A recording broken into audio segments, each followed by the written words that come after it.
The bubble and blather about Bam Adebayo's 83 points for the Miami Heat in a recent game might be, without question, the single most hysterical nonsense that we've seen come out of the many media that cover the NBA.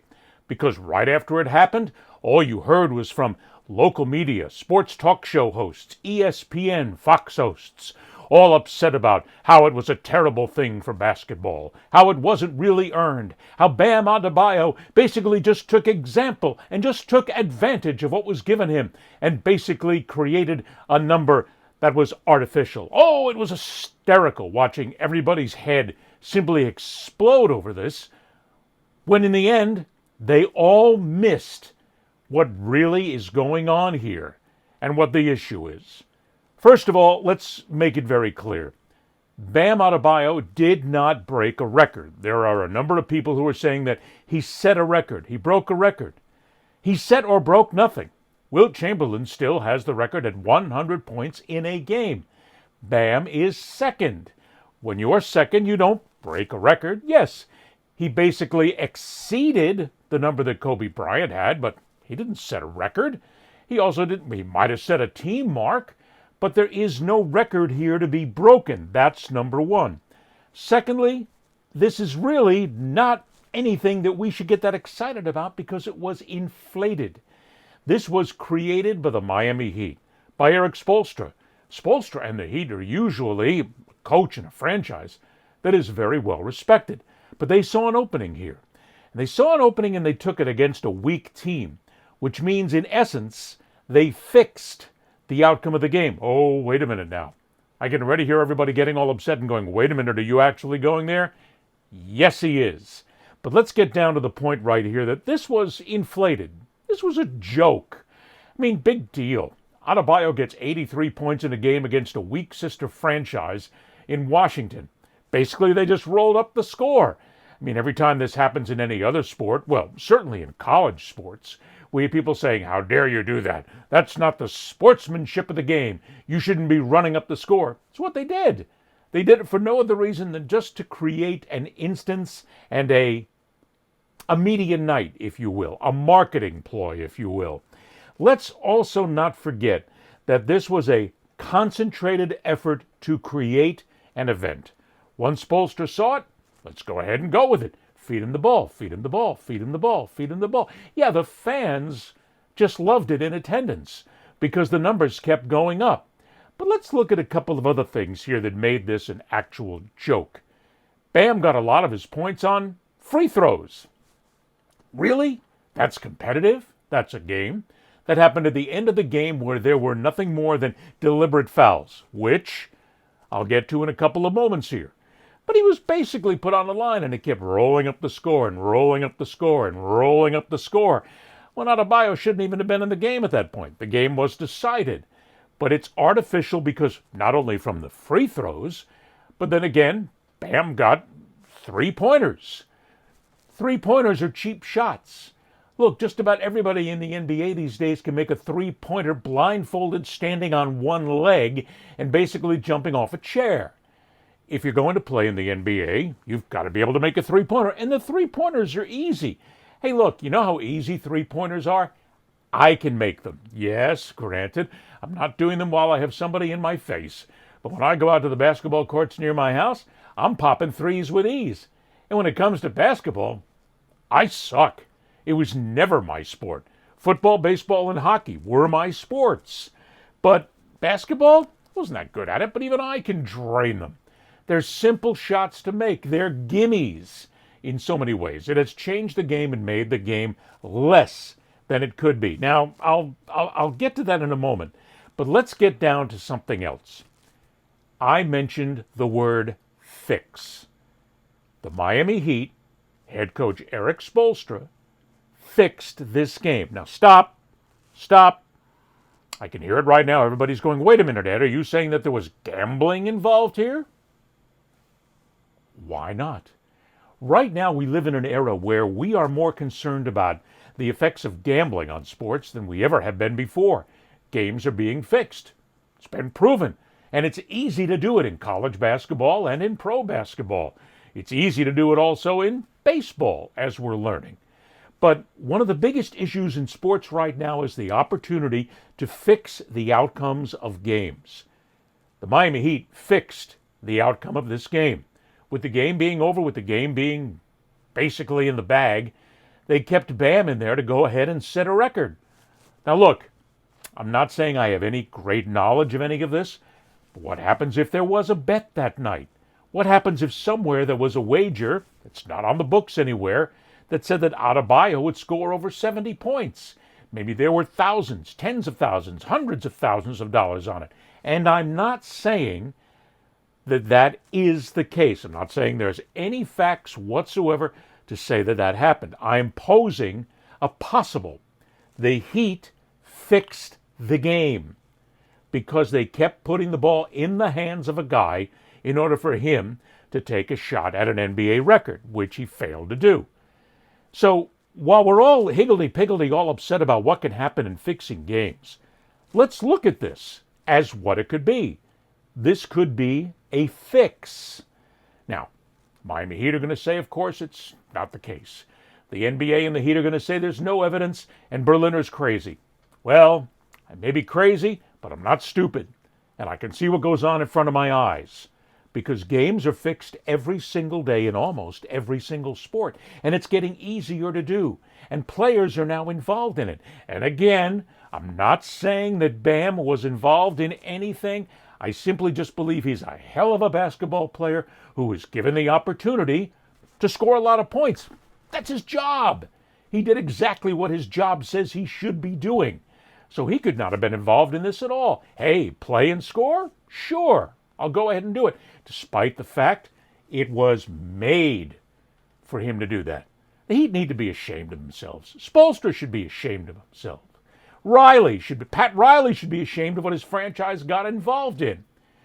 Because the difference with Wilt Chamberlain is Chamberlain did it organically. He did it at a time when there were no three-pointers, when players weren't hack fouling on a regular basis near the end of the game. He did it because he dominated the game, because he was a unique individual. He was a dominating player. Bam's a good NBA player. Dominating? Come on, stop. Let's just stop right there. He is not one of the dominating players in the NBA. You can't make that case. But you can make the case that he's a good player and took advantage of what he was given. All this brings us to a couple of things about the NBA and the rules and of what makes up this game. The NBA is one of the strongest sports leagues in the world. There is no doubt about it. They get high ratings here in America, big fan base. Globally, the NBA is a powerhouse to be dealt with. But that doesn't mean that the NBA is doing everything right. It doesn't mean they can't do things better. And indeed, they should be doing things better, and they can improve. Let's start right here with deliberate fouling.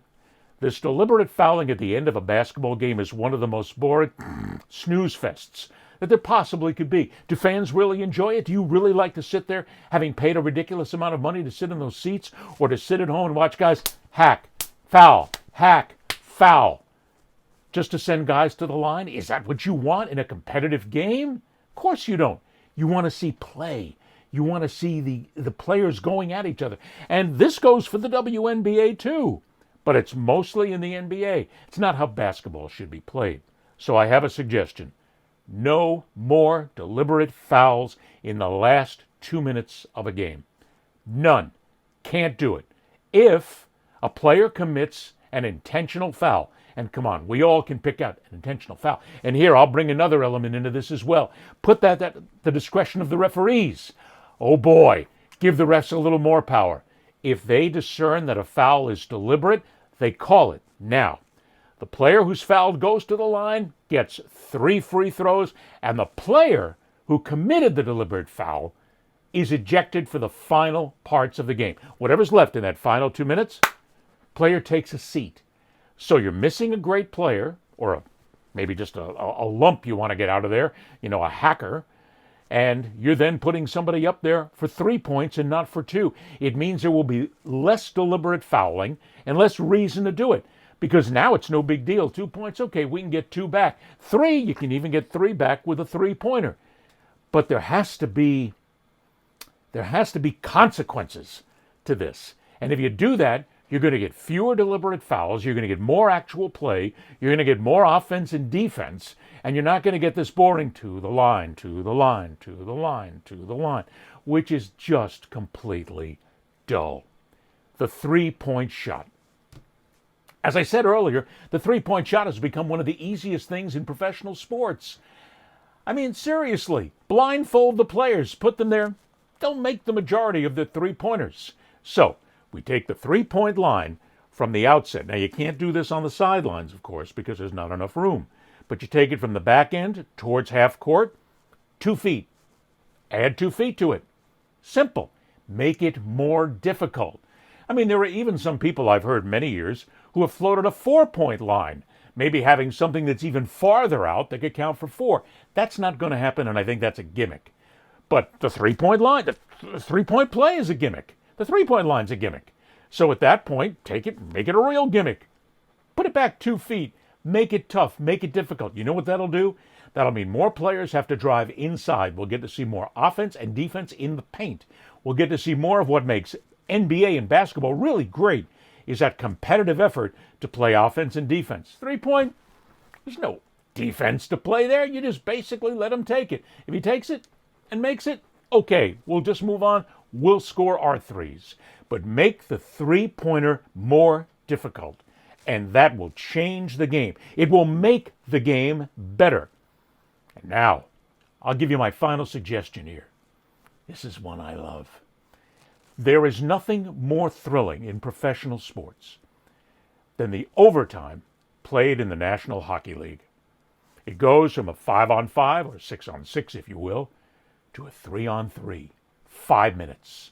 You get to see the best players. You get to see new offense, new defense, different types of plays, different excitement. You are on the edge of your seat for every single second of every 5-minute overtime in the NHL. So, let's bring it to the NBA. Okay? Tie game. 5-minute overtime. Because in basketball, 5 minutes goes a lot longer than it does in hockey, because there's so many interruptions of play. 5-minute overtime, 3-on-3. Imagine that. You get the best players, the best shooters, and they got to play defense now in this one. You can't just let it roll, and they get to go up against each other. It's more one-on-one play. It's more defensive play. You're not just banging threes from the back end, and you're not committing deliberate fouls. And here, I'll throw you the same thing. If you're in a 5-minute overtime period and you create a deliberate foul, 3 free throws, and you got to sit. That player's got to sit for the remainder of the overtime. Think about it. Heads explode. And I can hear right now, the NBA basketball purists out there are screaming at me. You people are just cursing me out at this point, going, you can't do it. How stupid. What a gimmick. Sports is a gimmick. It's all based on gimmick. Baseball has turned into gimmicks. Right? Football has turned into gimmicks. Everything does. But it's all part of the rules that make the game better. If you take those rules changes and if you implement them, then the NBA becomes tougher, meaner. And I'm not talking about mean in the sense of creating fights, but in the sense of creating one-on-one play, hard physical play. Make them work in the paint. Make them work alongside the basket. Make them drive a little bit more.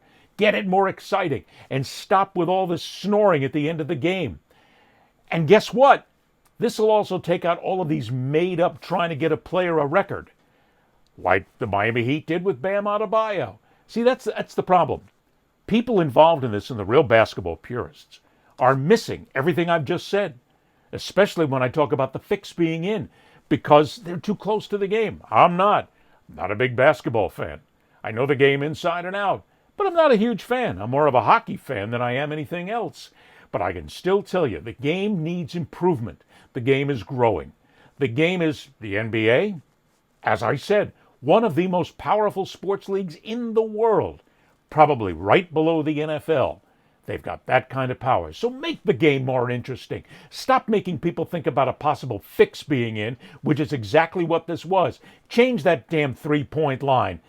Get these deliberate fouls out of there. And please, go to the 5-minute 3-on-3 overtime.